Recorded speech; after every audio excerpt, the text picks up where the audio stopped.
inyong gising ngayong umaga after the proclamation mo na kahapon? Well,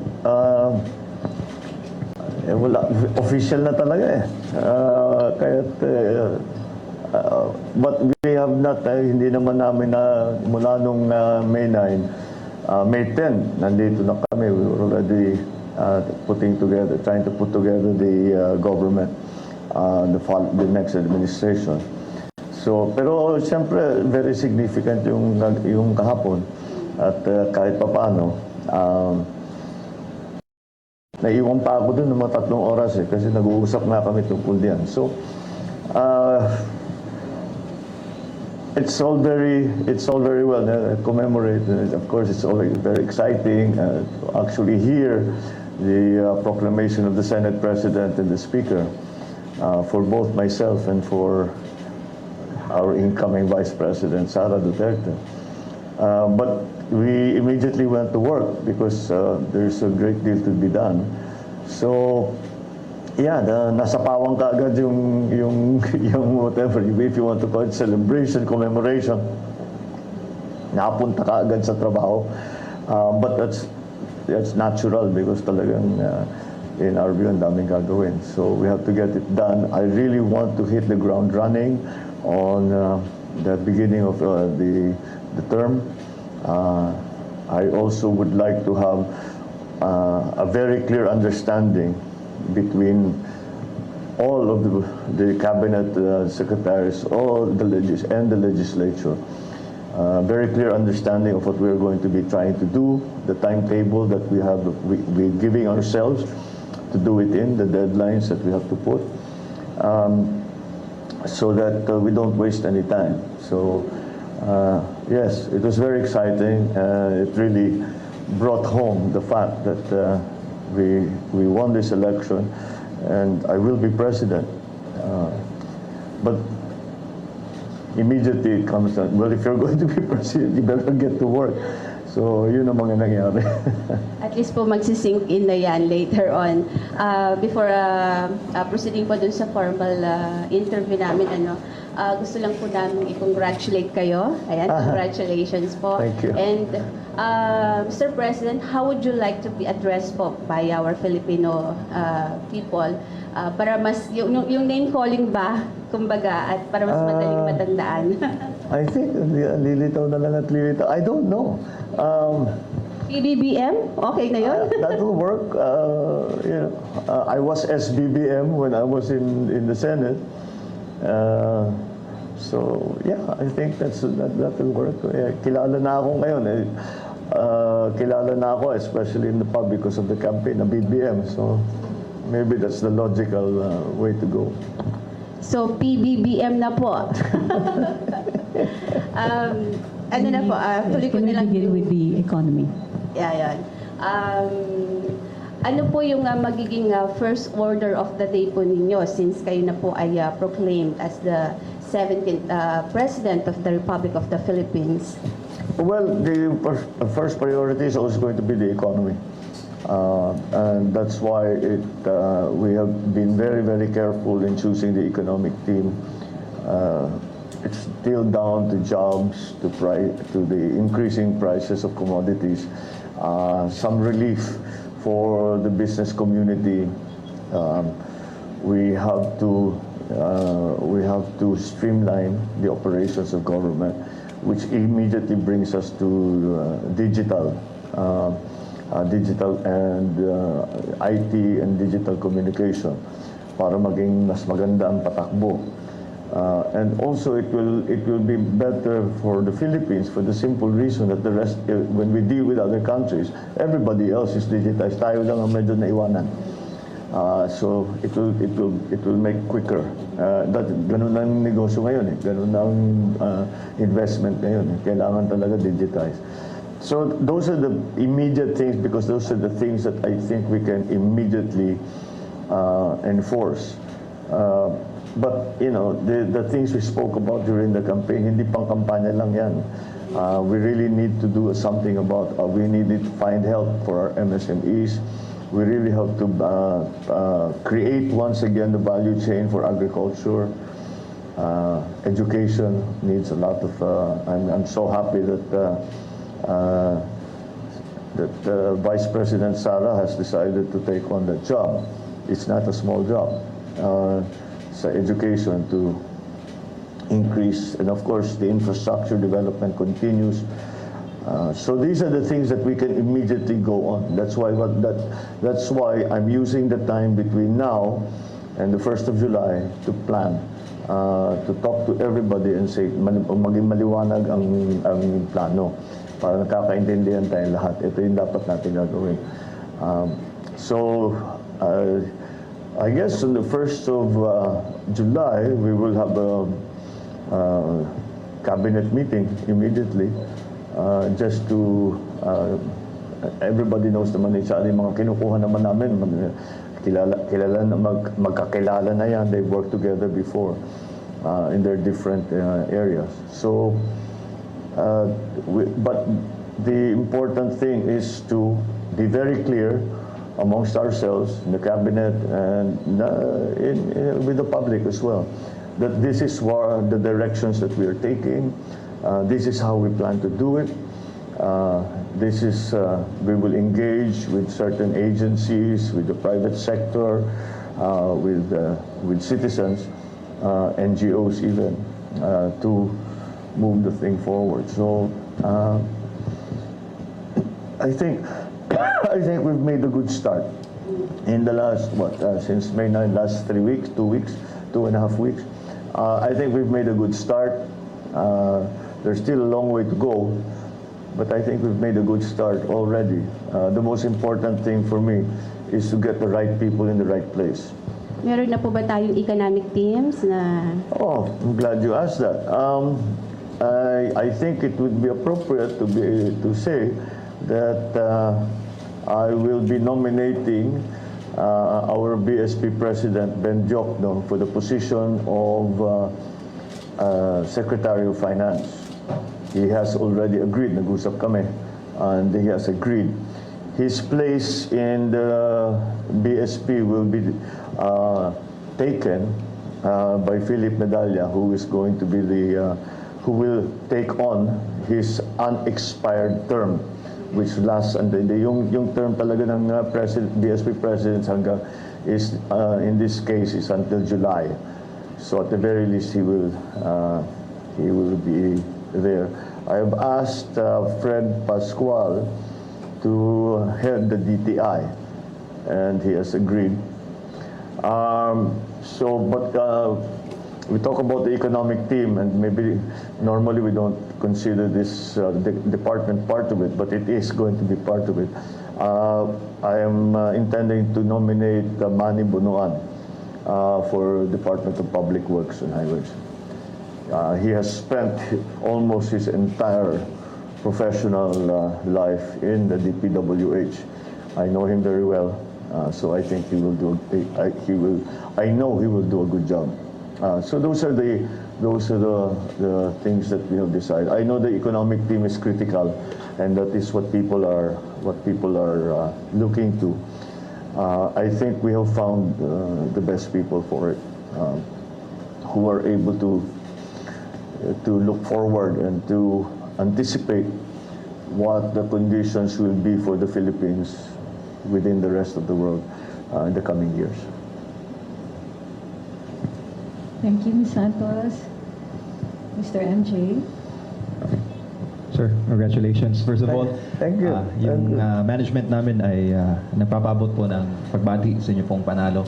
And especially my big boss, Reverend Dr. Pastor Apollo C. Kibuloy. Well, I thank him. At he was a very big part of what we were trying to do. Kasama ka naman lagi.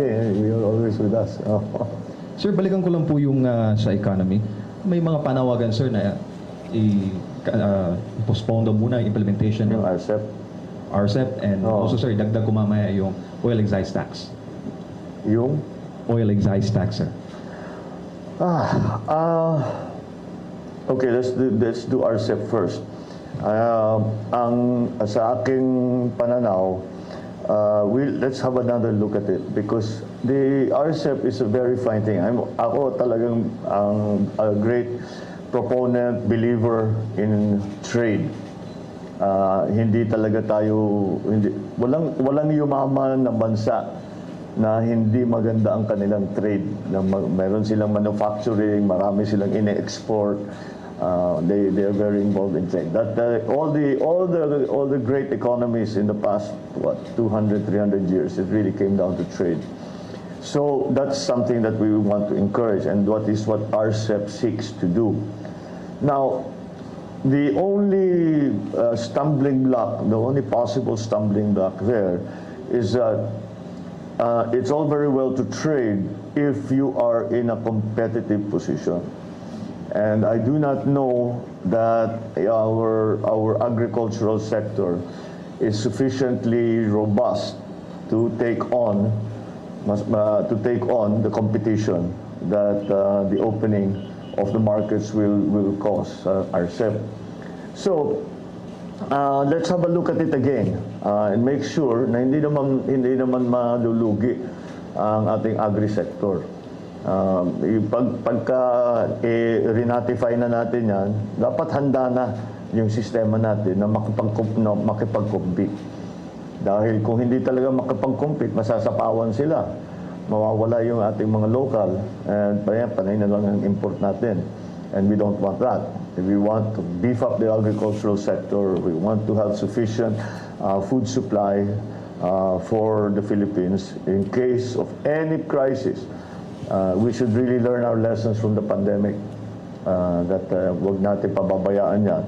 Dahil pag may dumating na krisis na ganyan, ramdam na ramdam ng tao, kulang pagkain for various reasons. So anyway, sa RCEP, tignan natin ulit exactly what will be the effect, pag-aralan natin na mabuti, that if we ratify it now, what will be the effect on our farming community, our farmers especially. They need protection. Hirap na hirap ang mga magsasaka. And how will it impact what our plans are to, as I mentioned earlier, create the value chain for agriculture once again. So that is my view on RCEP. Pag-aralan natin na mabuti. Pagkaya ng ating magsasaka o suportahan natin ng gobyerno at kaya na silang mag-compete, di i-ratify na natin yan. But let's protect our farmers. Sir, sa oil excise tax, yung oil excise tax, I think there are other ways to handle the increase and the disturbances that we are having in terms of the petroleum products that we are importing. We can support those areas na tinamaan kaagad ng pagtaas ng presyo ng langis. Number one there was transport. And this is important because transport is going to be critical in the resurgence of the economy. And the reason I say that is because nakikita na natin. There are what we keep talking about supply chain problems that have arisen post-pandemic sa ibang lugar. I don't consider us post-pandemic yet. I think we are still hopefully at the tail end. But nonetheless, nakikita na natin in other countries na yun ang ginagawa na nagkakaproblema doon sa transport situation. Because COVID changed everything, we tried to go back nung bumubukas ang mga ekonomiya. Sinubukan nating bumalik doon sa dating gawin. Hindi na maaari yun. We have to do it in a different way. And we have to be more creative and more aware of what the future global economy is going to look like. So in terms of oil excise tax, I think we still have to look at that very well. If there is a commensurate,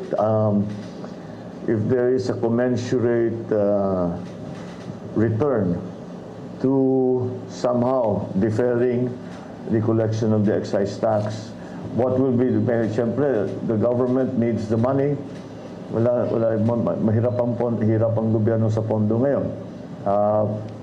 The government needs the money. Pero kung talagang makikita naman, may ano naman yan eh.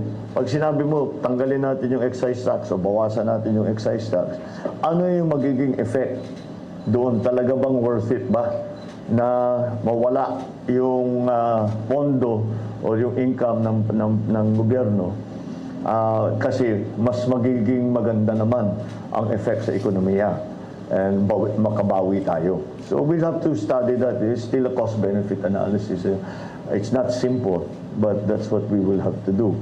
But of course, that will be one of the areas that will be under intense study in the first few weeks, because we really have to see our fiscal policy, how we handle it, and we have to be more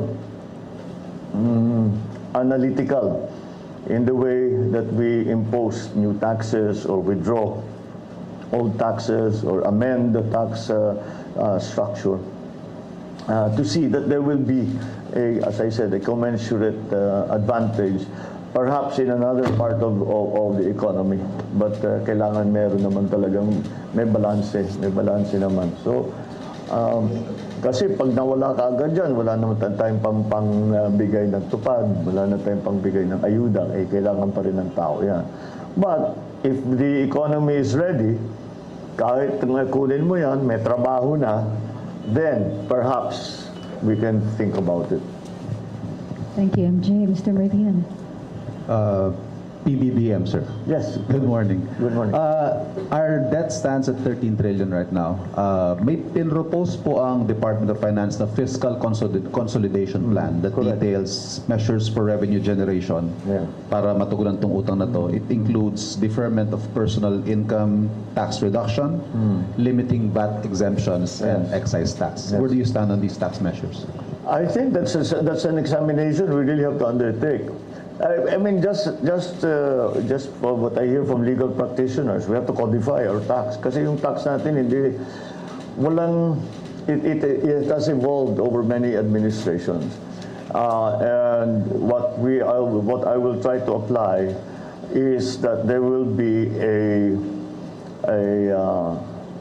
hindi lang yung kuha tayo dito sa sin tax, kuha tayo dito sa oil, kuha tayo dito sa housing, kuha tayo dito sa cooperative.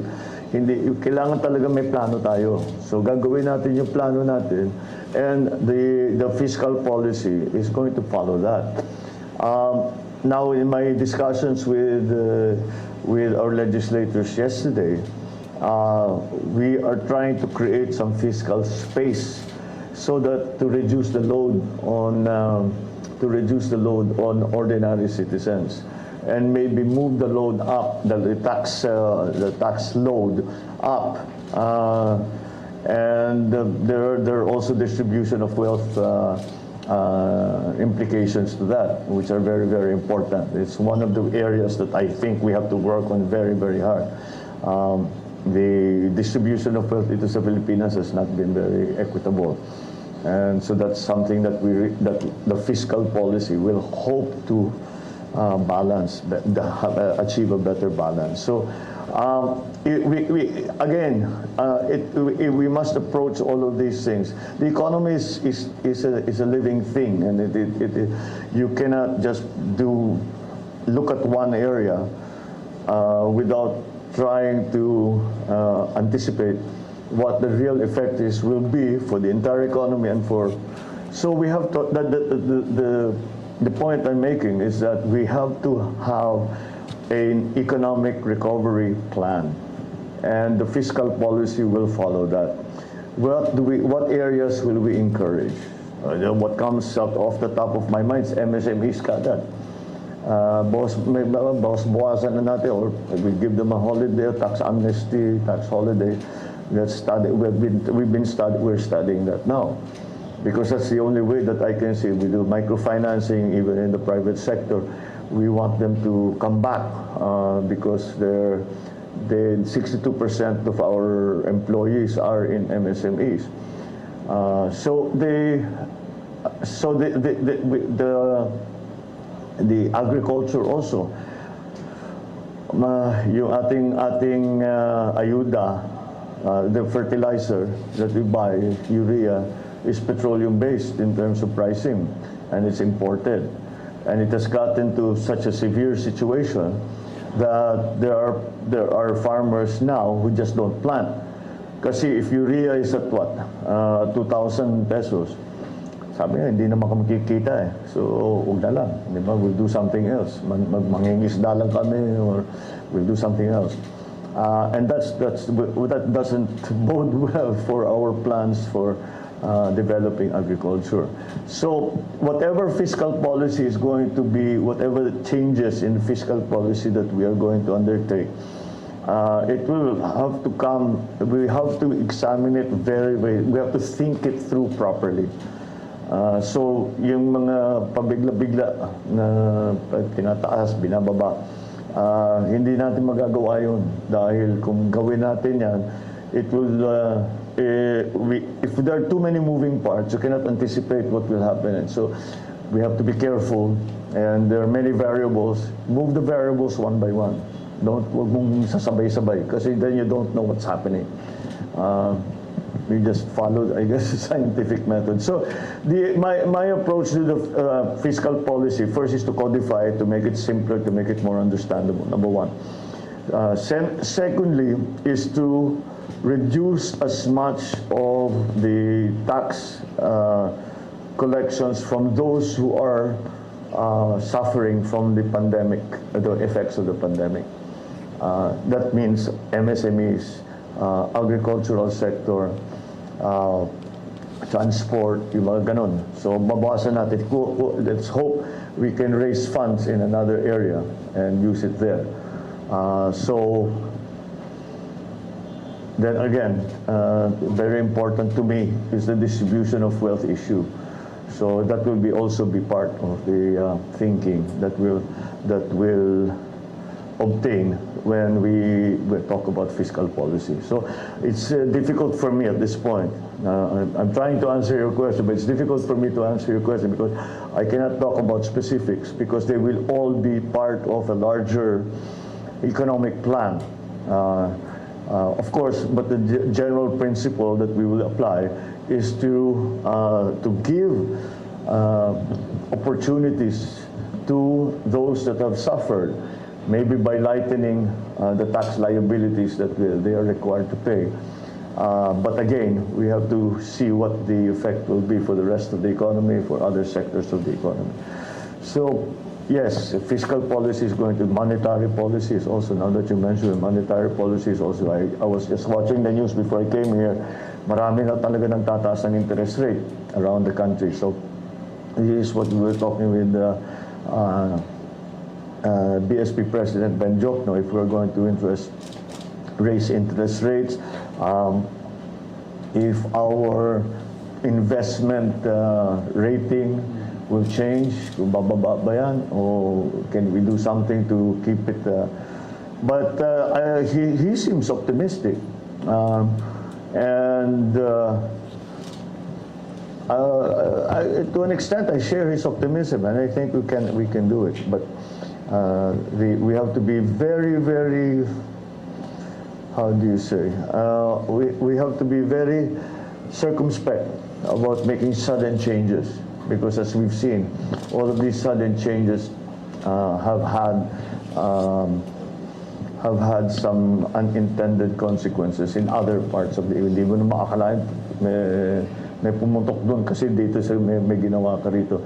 Like I said, the economy is a living thing, and it's always a work in progress. So we'll continue to examine all of that. Yeah. Sir, very crucial in revenue generation are the bureaus of customs and internal revenue. My first question, meron na po ba kayong napili o nakausap? Well, let me put it this way, dami kong aplikante for customs and BIR. But you're right, critical yan. We have to increase our collections both in the BIR, both in customs. Sa customs, marami nag-a-advise sa atin, marami naman na maaring gawin. We are talking about buying equipment, the ADB, the World Bank has given us much equipment, di masyadong nagagamit. We have to We have to increase that. Also, we have to develop the ports so that the business grows. And from that growth in trade, in shipping, the collections of government will increase. But the efficiency of the Bureau of Customs has to be really seen too.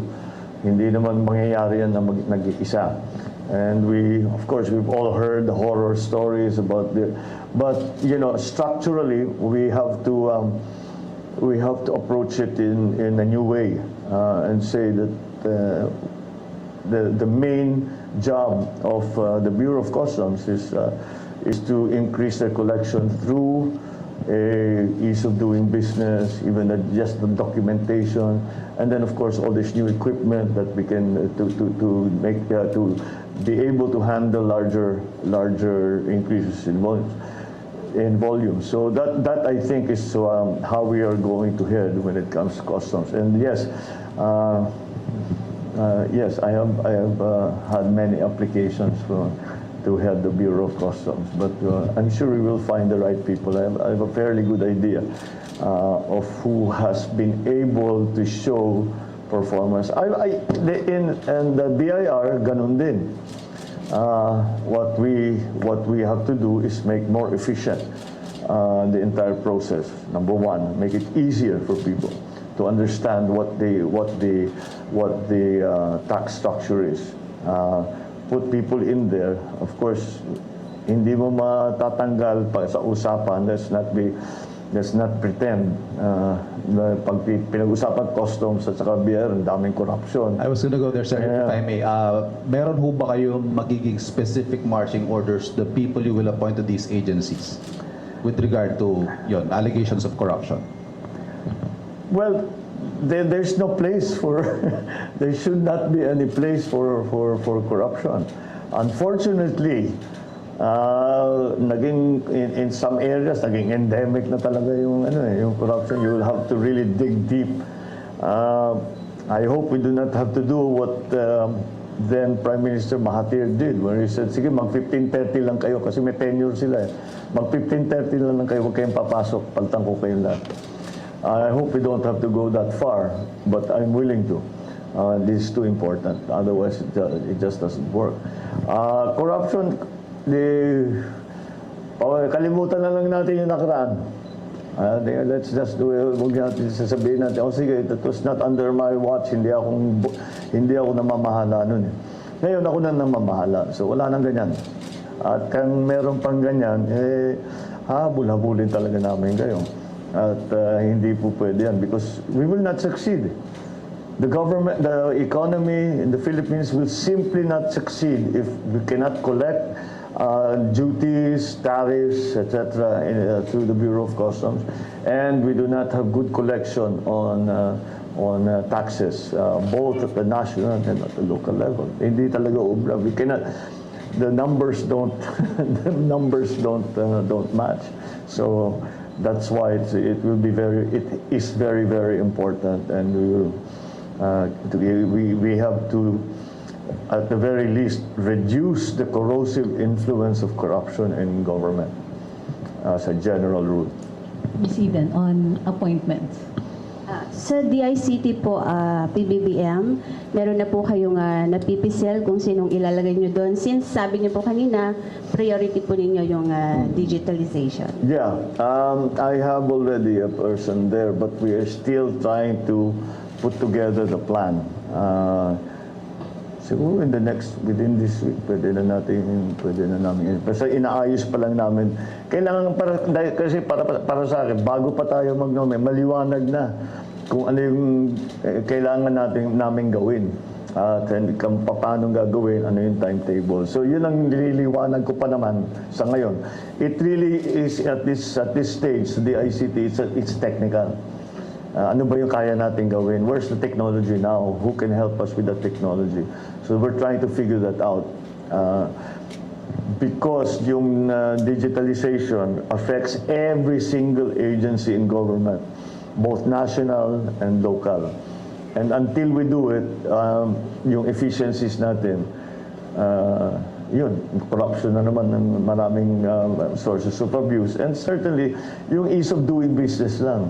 Yung tao naman, hindi naman dapat papupuntay ng 20 opisina. You spend 3 days para makuha lang mga pirma na lalapit-lapitan pa ng mga fixer, na kailangan tanggalin natin lahat yun. So, and digitalization will be key to achieve that. So, let us lay it out first between ourselves, and then I will explain to you soon what the role the DICT is expected to play and how it will do it, and who will be in that department. Doon lang po sa ito yung pinaka-concern ng ating mga mamamayan, yung napabalita na po na maibababa sa 20 pesos ang kada kilo ng bigas. That's the aspiration. Paano po natin yung gagawin po dito? Ibubuhay natin yung value chain na pinag-uusapan ko sa Kausap ko na yung mga ibang trader. Baka pwede nating i-hold ng ilang buwan yung presyo ngayon. I think we'll be able to do it as a first step. But in the long term, we really have to fix our value chain. That's the only way.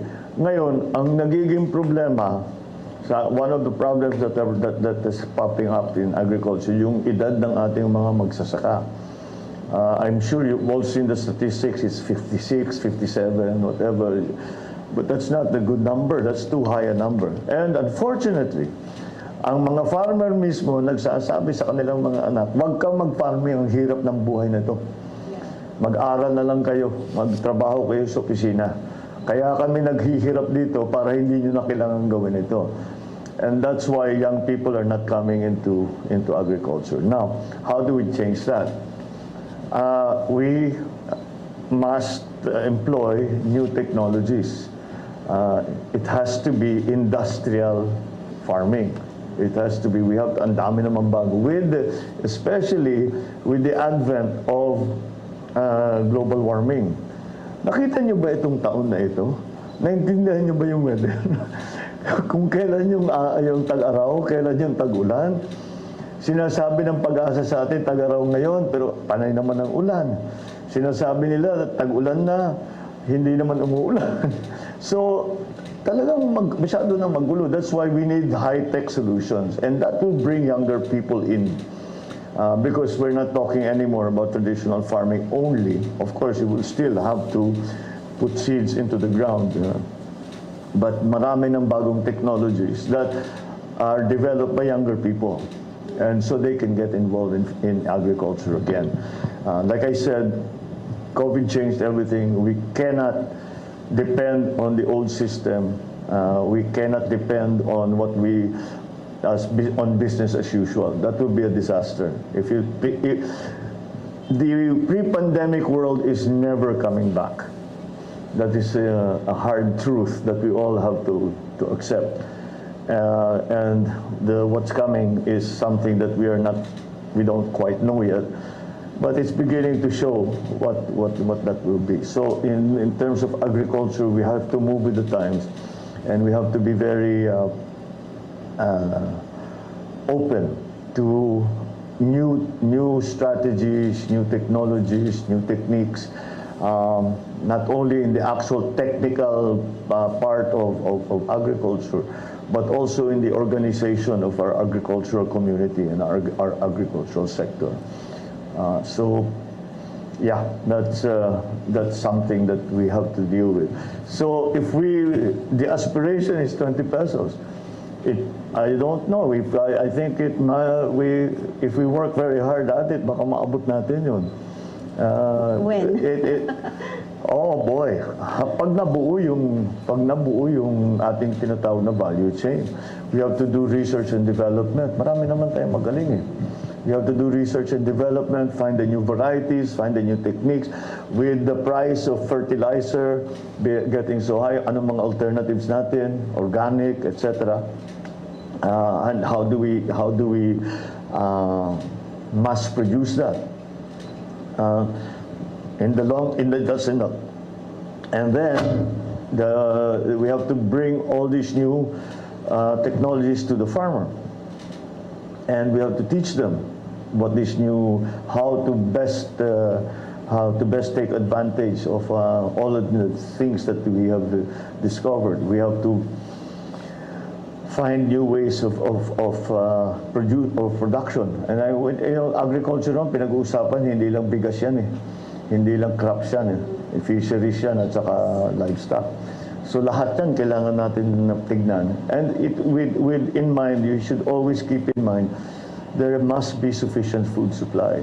Kailangan may sapat na bigas, kasi yan ang ating we have to also look at protein. Siyempre, livestock, fisheries. Hindi lang naman iisa yan. So, that has to be developed. Now, the good thing about that is that for the Philippines, we don't have to reinvent the wheel. Marami naman tayong pupuntahan na magtaturo tayo. Ang nasakit lang dyan is these are the people that studied in UPLB. Na ngayon pupunta natin, paano ba yung pinakabago, pinakamaganda? Yan yung mga nasa IRI noon, nasa field rice. Bumalik na, umuwi na, and they're making a success of agriculture. But, whatever it takes, we will do it. Thank you, Ms. Eden. And Jay, if you have no more questions on appointments, you can go to food prices. Appointments lang, sir. Balikan ko lang. Sige.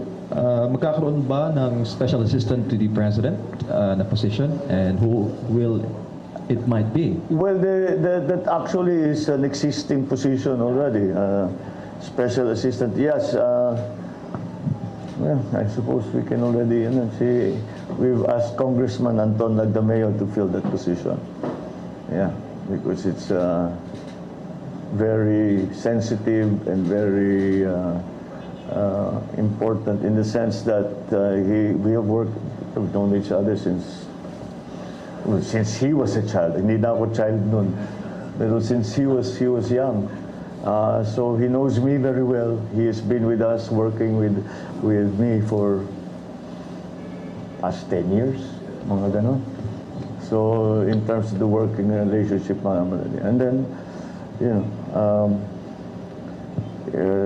between the two of us, siguro we've already found the modus vivendi. So that should be an easy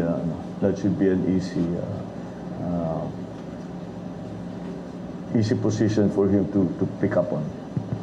Sir, May inside info kaya, ba't alam mo? ano lang, sir. Sir, si Deputy Speaker Marcoleta, what will happen to him? And recently, Vic told us sa media na there's an offer for Professor Clayta Carlos to join your cabinet rank. Anong update sa kanya, sir? Marcoleta and Professor Carlos. Everybody's still we're still talking about the role. Because ang approach ko naman sa lahat na nare-recommenda o napupunta sa akin is, first of all, where do you feel, marami naman nagsasabi kahit saan, basta ilagay mo ako kahit saan. Marurunong naman, magagaling naman. And I always ask them back, I said, where do you feel you will be the most useful? And so all of that, si Kadante Marcoleta, I asked him the same question, and I'm waiting for his answer. But definitely, with his legal prowess, I think that he will be of great use to us. Now, I understand that in his particular situation, meron pa siyang opportunity mag-congressman. Oo, dun sa party list. So, he will have to decide that. That's his decision to make. So, pag-uusapan namin ulit. The professora, of course, we've been in consultation with her and asking her. And again, it's the same question. Where do you feel that you will be the most help? And again, we're waiting for that answer because alam naman natin na marunong naman si professora. She at least especially in terms of foreign policy and international politics, talagang maraming maitutulong. Solgen, sir. Sino ang Solgen mo? Sorry? Solicitor General. Sa? Solgen. OSG. Which one? Solicitor General, sir. Social welfare. Solgen. Huh? Office of the Solicitor Ah, General. Solgen. Oh, okay. Hindi ko naintindihan. Okay. Marami din eh. Ang daming magagaling. We are lucky in that marami nga na who are some of the legal luminaries have expressed their willingness to join the government, and that's one of the offices that we're talking about. That's going to be very important. I'll talk to we will hindi pa finalize ang sino magsusol dyan. Do you have a question on food prices? Matapos na tayo. Okay. Isa ho sa mga immediate na problema nga harapin ng inyong administrasyon ay ang sinasabing food crisis ng Department of Agriculture. In fact, just this week, laman po ng balita yung kakulangan sa patatas. And then, ang sabi ng Philippine Chamber of Agriculture and Food, maaring last quarter po ng taong ito ay maramdaman natin ang husto itong food shortage dahil sa taas ng presyo ng fertilizer, farm inputs, mataas na presyo ng trigo.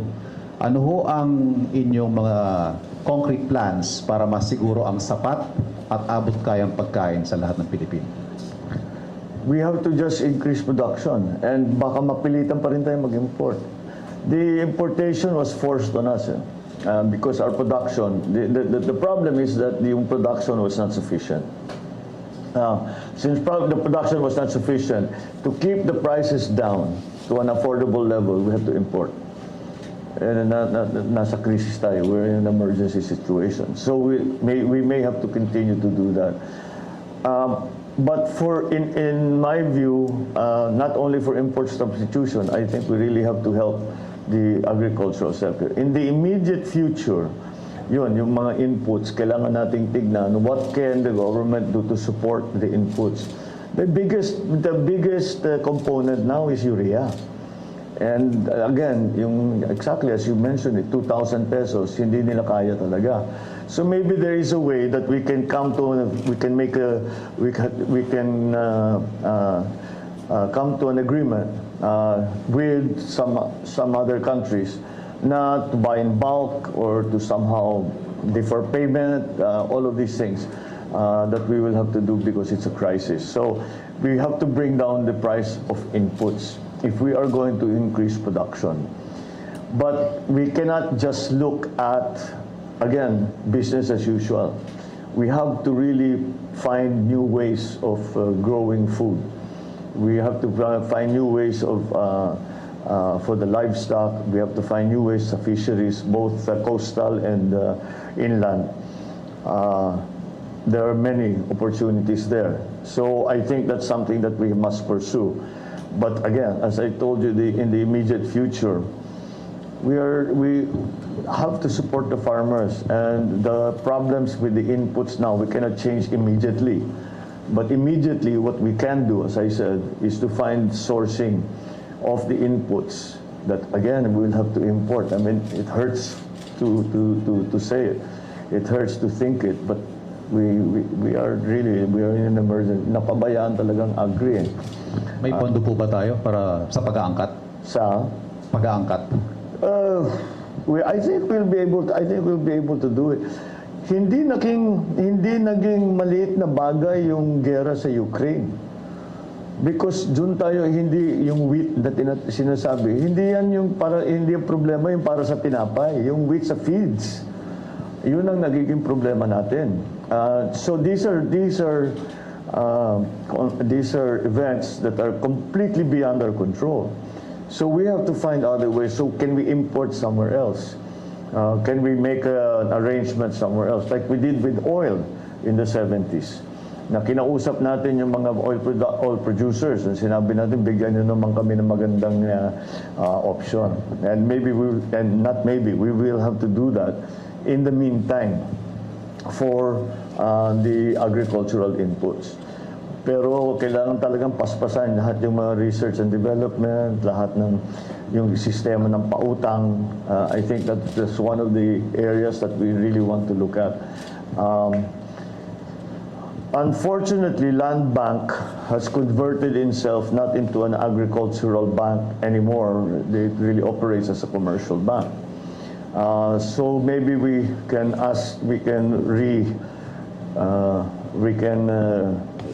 return those lending institutions that are supposed to be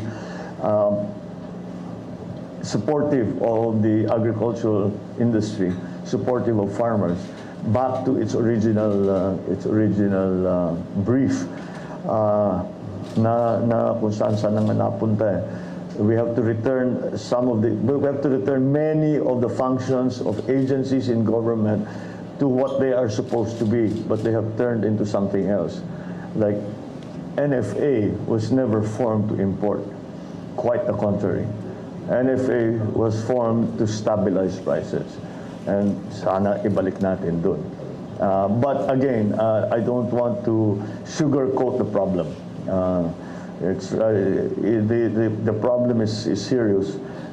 It will take, in the immediate future, I think we will be able to find palliatives, yung mga baka para naman makatulong lang tayo for now.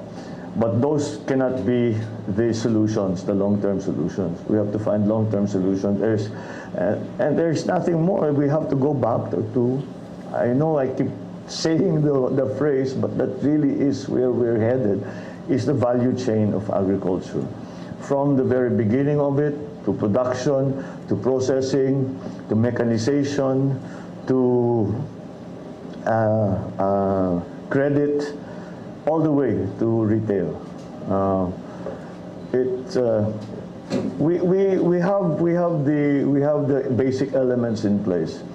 We just have to return everyone back to what their function what function is needed by the agricultural sector from them. Ms. Eden. Sir, what about how do you intend po to resolve the high prices of petroleum products? Are you planning to buy back petrol? Since sabi po ni Mr. Ramon Ang, willing naman siyang ibenta ulit yung petrol under your administration. And then yung OPSF, ano po ang inyong plano? Ibalik ba yon? Well, first of all, we cannot control prices. This is the nub of the problem. It's beyond us. Hindi tayo price giver, price taker tayo sa oil market. So, kung ano ang mangyari, when OPEC decides to do one thing, OPEC decides to do something, we just have to accept it and we just have to take it. What we did, as I said, if I remember correctly, and actually I was part of the effort, was when the 1973 oil crisis hit. What we tried to do was to make more beneficial arrangements. Like I remember, I was sent on a mission by my father, together with then Secretary Velasco of Energy, and we discussed with Saudi Arabia and all the other oil-producing countries that we buy oil from to lengthen the payback period from, I think it was 90 days to 180 days. And we were able to manage that, which medyo talagang naging mas maganda ang sitwasyon, because also we were very worried at that time of our foreign reserves. So that helped very much in the situation, in the management of the oil crisis in 1973. I think that we can also consider what is happening now as another oil crisis. And that's why we will see if we can do that. Marami naman tayong kaibigan na siguro naman handang tumulong. At I think that the relationship that has been formed with countries in the Middle East, oil producers in the Middle East, by our OFWs, will help us, because meron na silang experience sa Pilipino At marami na tayong, we have many dealings already with them. Maybe we can open these negotiations.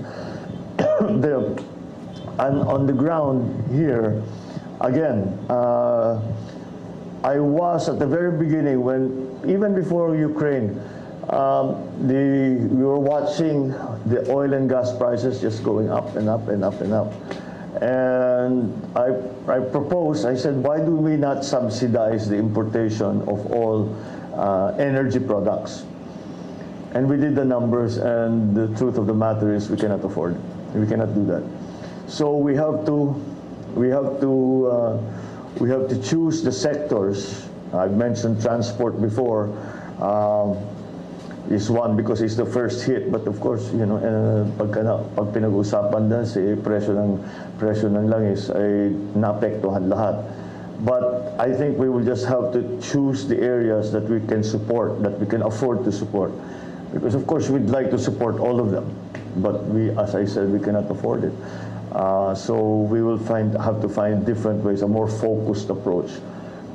Doon sa mga talagang na malaki ang component ng kanilang cost of doing business, malaki ang component ng presyo ng langis. Iba-iba naman yan sa iba't ibang sektor. And then also there's a time element to all of this na yung iba tinamaan na kaagad. Yung iba baka 6 months down the road pa, baka meron pa tayong saka na natin, huwag na muna natin i-prioritize yun. Dito na muna tayo sa tinamaan na. So, and then, kasama dyan sa analysis na yan, sino ba talaga yung kailangan natin para buhayin natin ang ekonomiya. So, mag-focus din tayo doon. Baka doon tayo tutulong para bumulusok ang economic activity doon sa area para matulungan ang ating economic recovery. Right. This is our last round. We have time for only 2 more questions. Oh, Mr. that was fast. Yes. Extend natin, sir. If you want. Sir, sa kuryente, ERC Chair De Banadera nagsuggest na tanggalin daw sana po ninyo ang 12% VAT on the generation charge at ang buwisan is yung distribution charge lang para bumaba po yung singil sa kuryente. Your thoughts on that, sir? That's one of the things we're looking at. Meron talagang pwedeng in each, even on the spot market, in the transmission charge, there are areas that pwede pa nating ibaba. So again, I've been talking to some of the producers, yung ating sa energy production side natin. Willing naman sila, naintindihan naman nila that this is an emergency situation. And of course, you mentioned now the ERC, we have to be very strict in enforcing IPIRA. But beyond that, we also have to look at possible amendments to IPIRA. Dahil medyo na-outdated na yung ibang provisions sa IPIRA. Kasi nagbago ng sistema. Just the division between production, transmission, and distribution, that was IPIRA was supposed to take care of that. Pero iba yung nangyari. So we have to look into that law. But yeah, meron kaming nakikita, baka may makuha dito, baka may makuha riyan, baka may makuha dito para ibaba kagad ang presyo ng gasolina, ng crudo, ng gas. It's the problem is kasi ang production side naman natin when it comes to energy, it's more or less in line with the rest of the world. So it's in the system. There are problems that are inherent in the system, the way it has evolved. So kailangan talaga natin balikan. And the key there will be IPIRA. And we already have a team doing just that, looking to see where we can reduce the price of petroleum goods, number one. And what changes we have to make in terms of legislation, in terms of policy, to make the whole system more efficient, despite the fact that the prices of oil keep going up. We may there is the other issue when it comes to energy, in that we have made commitments internationally to reduce our dependence on, first of all, coal, and to replace it with renewables. But when we first tried to do that, right after COP26, if you remember, the whole world tried to do it, wala palang kapalit yung coal. Hindi pa ready yung renewables. So, tignan natin yun. We have to also determine the mix of renewables. The renewables to traditional. Diyan na pumapasok ang usapan ng nuclear. Because if you look at statistics, look at it, tanggalin muna natin yung mga politika. Tignan natin talaga ang data. Nuclear remains to be the cleanest and cheapest way to produce energy. The problem is that the lead time for any power plant, not only nuclear, is minimum yata 5 years. So matagal yan. So in the transition, we have to find another source, a cleaner source of energy. So maybe gas will be the transition. Yung gas is cleaner than coal. It is as clean as it's going to get. But until we are able to sufficiently increase our power production through renewables, we have to find the pantawid from purely traditional to the new mix of renewables and traditional. So energy is hard. Talaga, ako aminin ko sa inyo, energy is hard. We really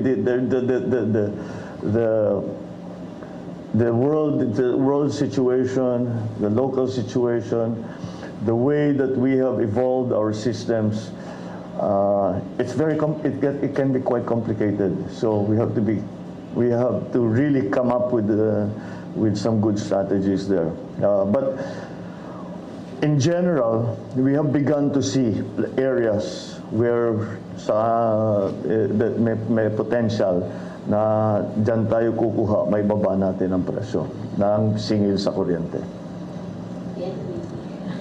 Okay? Last question, Ivan. Yeah, sir, on foreign policy. Okay. Yung may patuloy po mga reports ng incursions, even spying sa internal waters ng Pilipinas. Ano ho ang magiging position ninyo with regard to asserting our sovereignty in the region? What is your position on the arbitral ruling, and how will you enforce it?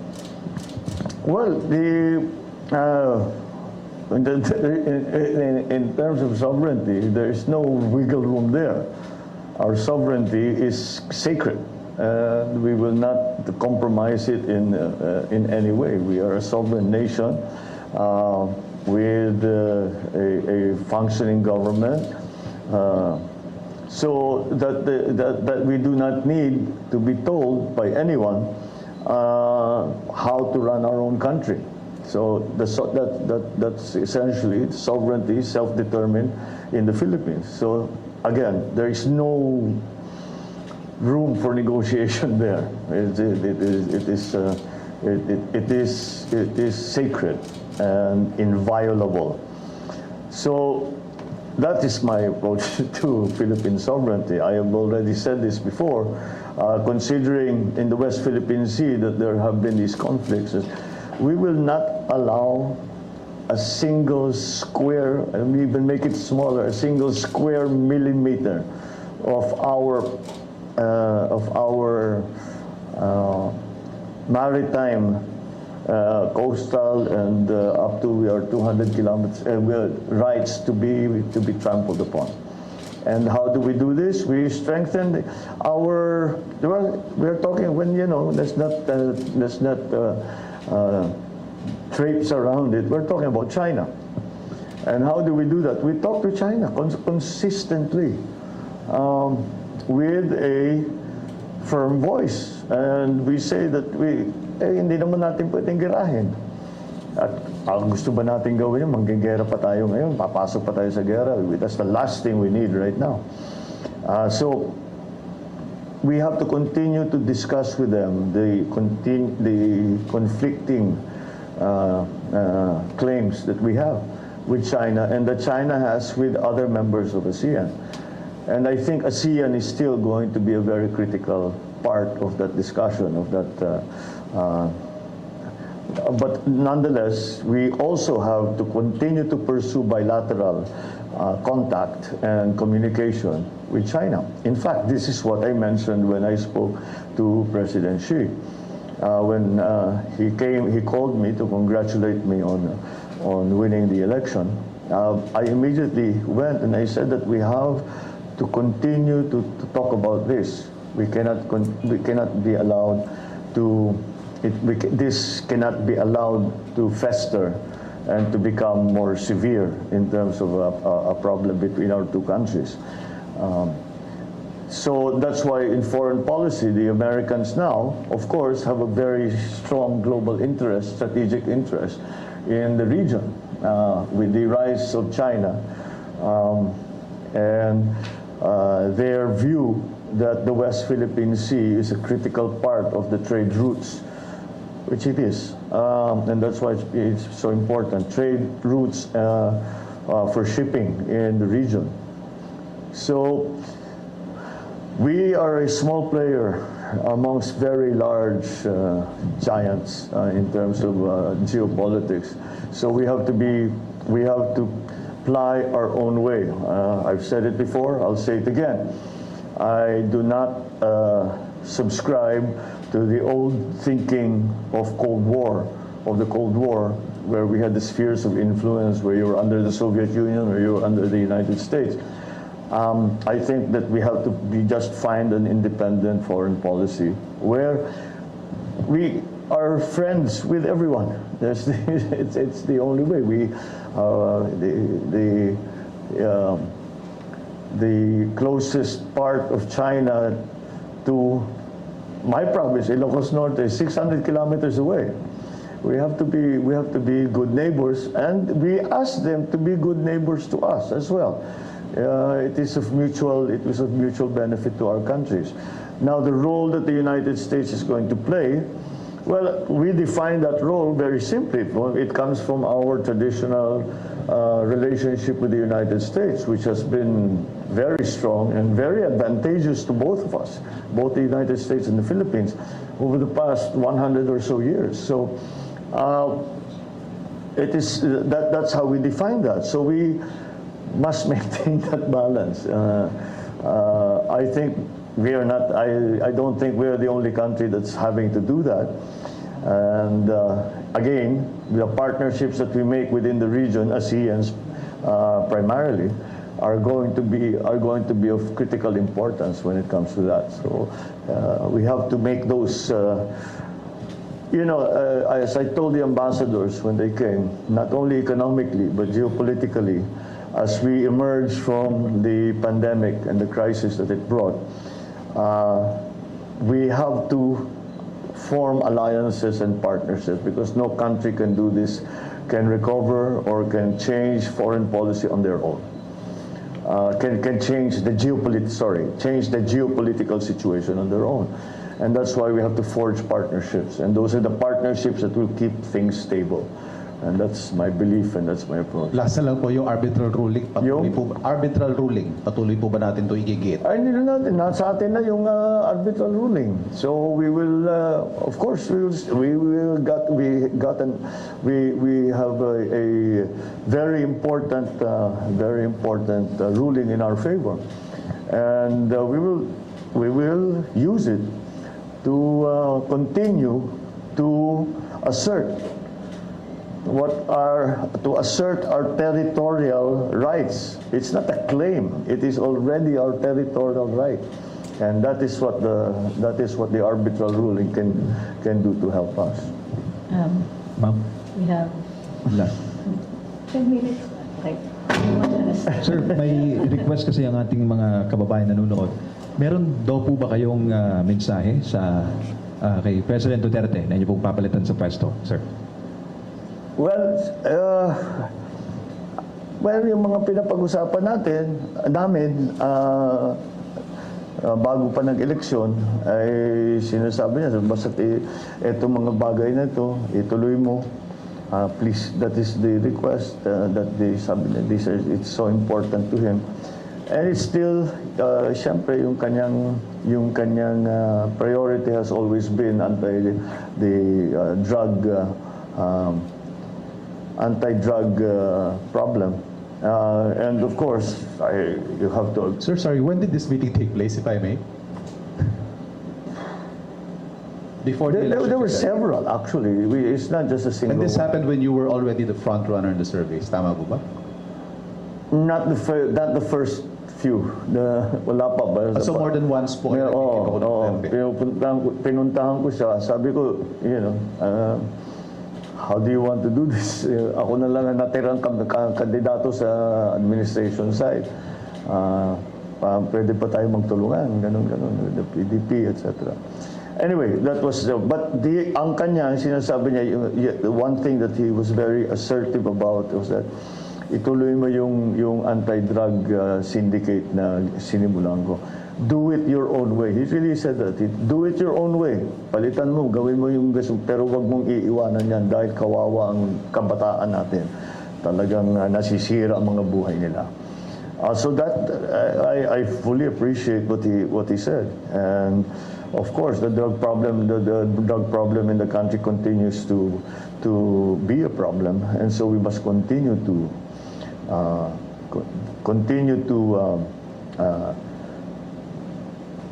look that way. So foreign policy, of course, the president, si PRRD, has taken a very, slightly unorthodox approach. But again, balance is his thing. So we agree on that. In terms of the economy, the last time we spoke, he said they were discussing yung increase from 200 to 500 sa ayuda. So they were talking about it. He turns to me and said, sorry na lang kung ikaw yung susunod, uubusin ko yung pera, pero kailangan na talaga ng tao. So this was a cabinet meeting, sir? No, it was just a very casual discussion. But he was, si PRRD, he likes to throw it out there to see how people react and to see if how it should be changed. And I was just a bystander. I was just watching. And so that talagang tama rin naman siya. I don't think he had a choice. Na talagang kailangan pa rin ng tao, kawawa masyadong tao. So those were the areas that we specifically spoke about. Yeah, so that's... Will he play a role in your government, sir? I'm sorry? Will he play a role in your government? If he wants to. Drug czar, or anti-drug czar, something like that. If he wants to. So it's a standing offer from the president-elect? I will... No, he has not. We have not talked about it. But I'm open to anyone who is able to help. In the government. So matagal na kaming magkaibigan ni PRRD, nung mayor siya pa, long time ago. So I'm sure if he wants to play a part, sasabihin naman niya sa akin. Certainly open to all of that. So what about other presidential calls po? Nag-reach out na ba sa inyo?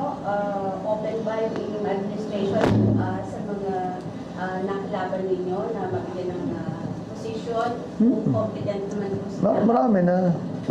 Meron nga yung sinasabi, meron mga, hindi ko na rin babanggitin kung sino, pero ilan dyan nagsabi, lumabang kami sa inyo, siguro wala na kaming pag-asa dyan sa gobyerno. Sabi, hindi, huwag niyang, politika lang yan.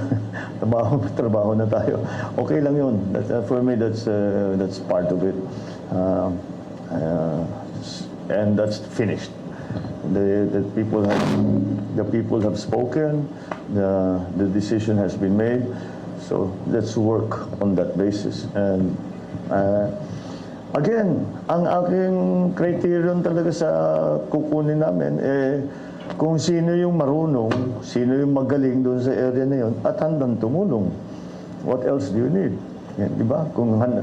And I was right before when I said one of the hardest parts of picking these experts and yung pinakamagagaling is that because they are successful, maganda na yung buhay nila eh.